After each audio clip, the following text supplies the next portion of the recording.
What's up guys, welcome back to the channel. Today we're going to review the Skywalker Mini Plus. I got this from Banggood last week and I've been flying it all week. I'm going to throw up the specs on the screen here so you can see it, but let's just run through them real quick.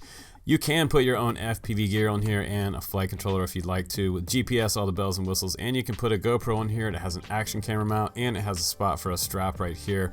It will carry a GoPro Hero 7, which is kind of amazing because this is a pretty small wingspan, around 43 inches. You have a super wide stance landing gear on this baby, 2-inch foam wheels, will give you a nice landing in light grass or on pavement. You also have pre-installed 12-gram servos on the non-kit version, which I'm going to put a link down below for. And what's also pretty cool is it does have a quick release canopy, which comes off by this little lever right here. You snap that off. And inside it's pretty roomy in there. You also have a wire slot for FPV wires coming up through the top of your canopy if you'd like to. I'm running my VTX on the outside of the fuselage and 400 milliwatt with my Lollipop 3 on here. Inside you can put a 3S2200 or a 3200 milliamp battery to get about 15-minute flight time on. 2205 1850 kV motor, 6-inch propeller, pusher prop by the way. Don't get that confused with a regular prop. You need it to turn to the left. It's going to be a 43-inch wingspan on this little guy, and it's so cool because this is the shrunk down version of the original Skywalker. It's a legend in FPV. So let's go ahead and do a little bit of GoPro flying with it. I'll show you what it's like up in the air with a GoPro on it, kind of the video that you can expect from this plane. What I really like about this plane is it's a really small, super portable little FPV plane. Everything that was great about the original Skywalker has been shrunk down to this little form, and you can get it into some pretty tight spaces that you can't get the original Skywalker into with that giant wingspan. Also, you can put a much smaller battery in this one obviously, but look how I'm able to just tuck in here, almost getting down on the road right there. Normally I don't get down too low to that road with a fixed wing aircraft. I've flown down that same road with some quads. You've seen it on the channel, but let me just go ahead and also show you a GoPro ground takeoff. This is kind of fun because I didn't think I was going to be able to do that. I cleared the curb in about 10 feet. So if you have some short grass or you have concrete to take off of, you can get off the ground like a regular RC airplane, traditional takeoff. But one thing I want you to notice with the GoPro Hypersmooth video is check this out. You can't see the front of the plane, which is great because where it mounts is pretty far back. You're going to have to push the battery all the way, just about all the way forward to get the CG correct once you put your GoPro on there. But even with the GoPro on there, you still don't see the front of the plane as far back as it is, and that's really, really great. Sometimes I don't like to see the GoPro if I'm going to record some cool FPV video. Now we're going to do a little bit of line of sight flight test with this baby, and it's actually just as fun to fly at line of sight as it is FPV because you have to get your CG right, of course, first. I took the GoPro off, so I'm repositioning the CG, and that just means moving the battery forward or back, and I just barely missed that curb right there. Look how fast this plane is. The reason it's that fast is because it doesn't have a single bit of dehedral on the wing. It's just pretty much a flat, short wing, so you really do get a lot of speed out of it, even though it's a pusher plane. Traditionally, pusher planes are just, you know, kind of easy flyers like Sunday flyers, and this one can go super fast if you want to. And it's actually blowing quite a bit today. It was around a 15-mile-an-hour wind, and I was still able to slow this plane down and a little bit fast right there. So I'm happy to say that nothing broke, and it looks like it's going to be a pretty durable plane. Let's get it back in the air. Come in and belly land, soft as a feather like this. Come back down low to the ground, touch and go with no landing gear. Has enough power to get back out of the grass, which is cool. And it is running 2205 motor on here, which is pretty much an old school race quad motor. Even kind of sounds like a race quad in the air. Running a 6-inch prop back there. They say not to run it on 4S, but I'm kind of tempted to run it on 4S and see how it does. This thing is pretty quick, man. And it's a pretty low kV motor, so I'm not eating up a whole lot of battery while I'm doing this, flying around. This plane is one of my old school favorites in FPV. And now it came out as a mini. I love it. Skywalker lives again as a mini. They don't even make the larger one anymore. If you're looking for something similar to this in a large version for long range, check out the Volantex Ranger. I reviewed that one on my channel. Super huge. You can fit a 4S 10,000 milliamp in that one. Let's go ahead and do a belly land real quick. And we're down just like that, you guys. Alright guys, let's go ahead and give you a first person view now. We're going to put the 360 camera on the top of it, and we're going to do the FPV video down at the bottom left for you. This is one of the first times you're seeing 360 video on my channel, so I want to say thanks to the Patreons out there for making this happen.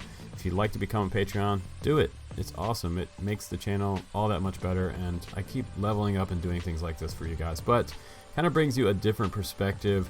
The 360 camera is awesome because it does have like 3-axis stabilization on here. I can change my camera angle anytime I want. I can zoom out like this and show you the whole airplane, and I can show you different angles of the airplane that you've never seen before. So I can zoom in like this and show you the first person pilot view, or I can show you the tail of the plane coming back around, nice and slow pan here, making this big bank over the field.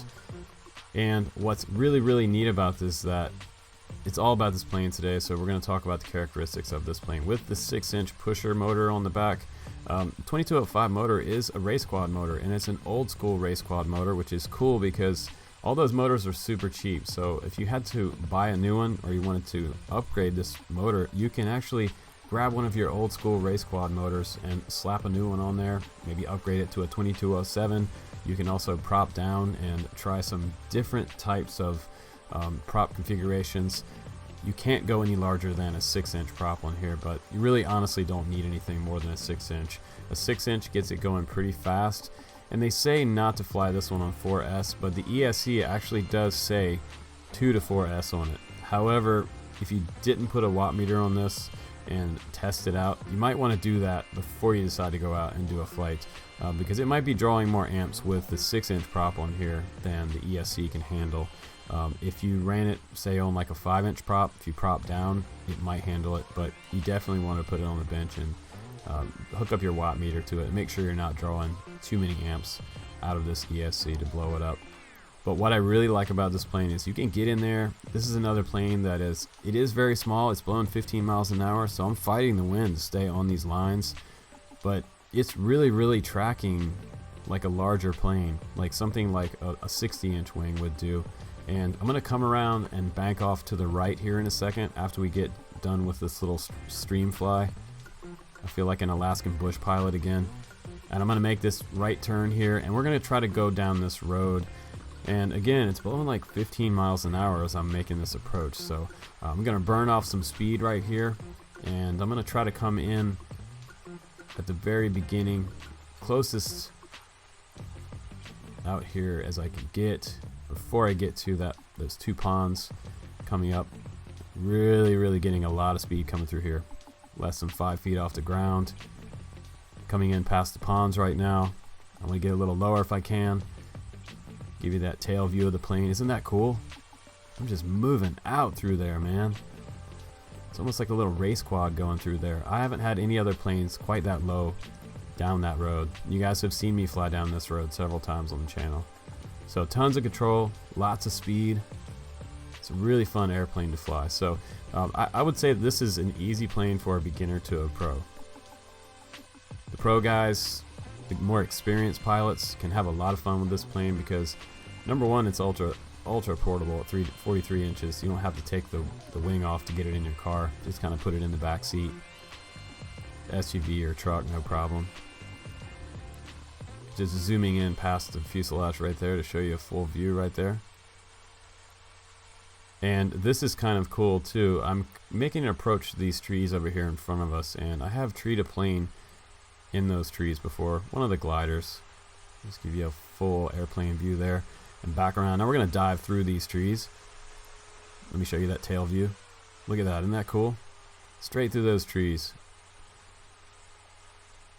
I just have a good feeling of where the edges of this plane are, and I know what gaps I can get away with out here. There's the FPV video view again. And check this out. I'm going to turn the 360 camera to the left, and we're going to do a track around these two ponds right here. We're just going to do a slow loop around these two ponds. And I'm going to show you this on the camera view from the wing perspective on the left wing. Isn't that cool? You can still see my FPV video feed right there. And let's go back to the front right here. Little 360. Back to the front. We're just going to cruise down this little stream again. And as you can tell, I'm having a lot of fun with this plane. So I'm probably going to rate it pretty high for a lot of things. It's going to be 5 out of 5 for durability. It has carbon spars all the way in. The wing, the tail, the fuselage. And if yours comes in the box just a little bit warped, take a little bit of heat to it, apply some heat to it, maybe with a low setting on your heat gun, and just kind of make that T-tail straight again. Mine was just a little bit bent up from the heat. This is summertime right now, and when these things ship in the boxes, UPS or DHL, they come pretty hot in those boxes in the containers. Here we come in for a landing. How fun was this flight, guys? What do you think about this plane? Let me know in the comments down below what you think about this one. I think it's a totally awesome little plane. I am loving this thing, and my buddy Tom over there seems to like it too. I'd like to give a shout out to Tom too for hanging out with me today and flying with me. And that's about it for this review, guys. The Skywalker Mini Plus. Awesome plane for around $100. I'm going to have to say this plane flew really well. 5 out of 5 stars for the durability. It bounced off the ground. The landing gear didn't even come off of it. Pre-installed servos. Great price for what you get. Line of sight or FPV or flight controller. Go crazy with this one. It's a lot of fun. It also totes a GoPro. So 5 out of 5 stars for everything. Thanks for watching, guys. I'll see you on the next one.